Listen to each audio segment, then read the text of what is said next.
বলক আজি মই আপোনালোকক লৈ যাম এটা সেউজীয়া ৰাস্তাৰে অতীতত যিটোত কেৱল সোণাৰু আৰু কৃষ্ণচূড়াৰ ফুল ফুলিছিল আৰু যাত্ৰীয়ে ৰৈ ৰৈ উপভোগ কৰিছিল ফটো তুলিছিল হয় দেৰগাঁৱৰ ৰাস্তাটোৰ কথা কৈছোঁ আমি মানৱ জাতিয়ে প্ৰকৃতিক সঁচাকৈ বৰ বেয়াকৈ ঠগি আছোঁ সেইকাৰণে অৱশ্যে প্ৰকৃতিয়ে আমাৰ ওপৰত কাল ৰূপ ধাৰণ কৰিছে দেউতাৰ লগত গ'লোঁ বজাৰলৈ বুলি দেউতাই কৈ আছে জান মোক তুমি বৰ বেয়াকৈ ঠগিবলৈ লৈ আহিলা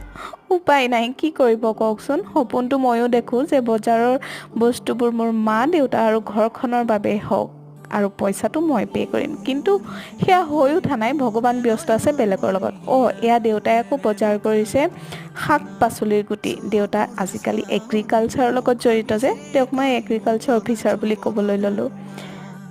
আমি তেওঁক এডুকেশ্যনৰ পৰা এগ্ৰিকালচাৰলৈ প্ৰমোশ্যন কৰি দিলোঁ আহি সোমালোঁ প্ৰকাশ দাৰ তাত ছাৰক দেখি আকৌ প্ৰকাশ দাৰ ৰ'ব নোৱাৰিলে এক্স ষ্টুডেণ্ট যে গাখীৰ চাহ একাপ